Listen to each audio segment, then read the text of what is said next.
Hello dear learners, एक बार फिर से स्वागत है आपका द वर्ल्ड बोर्ड चैनल पे। जहां आज की वीडियो में भी मैं आपको बीपीएससी टीआरई 2.0 टीजीटी मैथमेटिक्स के क्वेश्चन का सॉल्यूशन बताने वाला हूं। क्वेश्चन क्या है आपको यहाँ पे दिखाई देगा। क्वेश्चन नंबर 144 में पढ़ के बताता हूँ।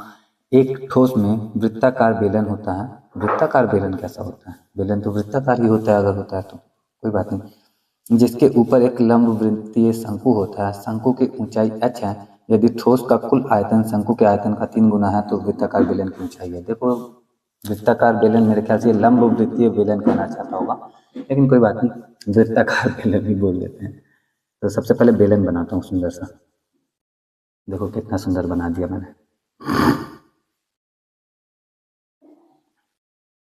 ये एक बेलन है।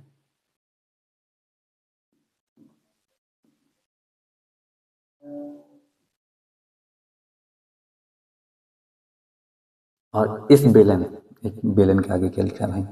जिसके ऊपर एक लंब वृत्तीय शंकु होता है। तो इसके ऊपर एक शंकु भी है, ठीक है। शंकु की ऊंचाई h है। शंकु की जो ऊंचाई है वो है h, ठीक है। यदि ठोस का कुल आयतन शंकु के आयतन का 3 गुना है तो वृत्ताकार बेलन की ऊंचाई है।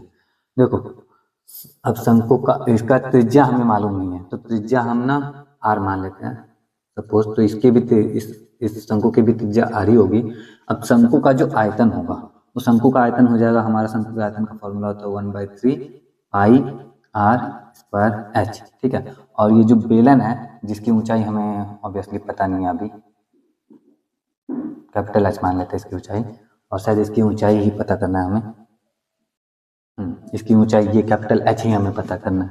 अब इस बेलन की जो ऊंचाई है, बेलन की ऊंचाई का फॉर्मूला, बेलन का आयतन का फॉर्मूला होता है पाई आर स्क्वायर एच। यहाँ पे आर तो यही है, लेकिन एच ये वाला यूज हो रहा है।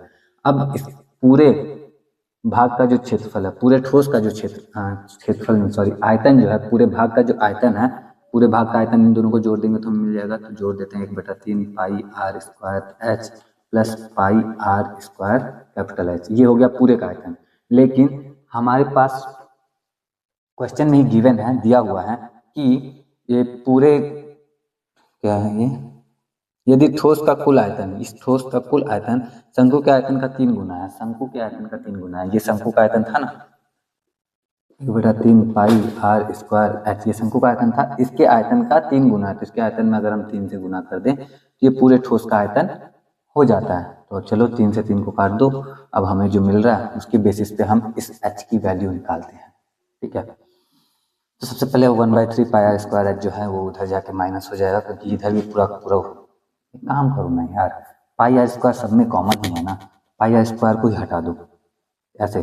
इधर भी पाई आर स्क्वायर है, इधर भी पाई आर स्क्वायर है, इधर भी पाई आर स्क्वायर है। हम पाई आर स्क्वायर को अगर कॉमन ले लें तो हमें मिलता है 1/3 एच प्लस कैपिटल एच बराबर में पाई आर स्क्वायर एच। तो पाई आर स्क्वायर से पाई आर स्क्वायर कट गया।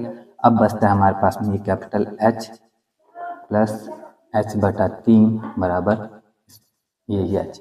अब इसको सॉल्व करें अगर हम, तो हमें मिलेगा h बराबर h माइनस h/3, जो कि आ जाएगा हमारा 2h/3। तो बेलन का जो ऊंचाई आएगा, हमारा बेलन की ऊंचाई वो आ जाएगी 2h/3। और हो गया क्वेश्चन सॉल्व भाई। 2h/3 देख लो ऑप्शन कहाँ है। 2h/3 हमारे ऑप्शन ए में है, तो ऑप्शन ए पे हम टिक करेंगे और ये क्वेश्चन हो गया हमारा सॉल्व। आई होप कि आपको अच्छे से समझ में आया होगा। अगर समझ में आया है, वीडियो अच्छा लगा तो वीडियो को लाइक जरूर कर देना। कमेंट करके भी जरूर बताना कि ये वीडियो आपके लिए हेल्पफुल रही है या नहीं रही है, या और भी कोई अगर आपका ओपिनियन हो तो आप शेयर कर सकते हो। आज की वीडियो के लिए इतनी ही है। मैं मिलता हूँ आपसे नेक्स्ट वीडियो में। तो अपना ख्याल रखना, अच्छे से पढ़ाई करते रहना। जय हिंद।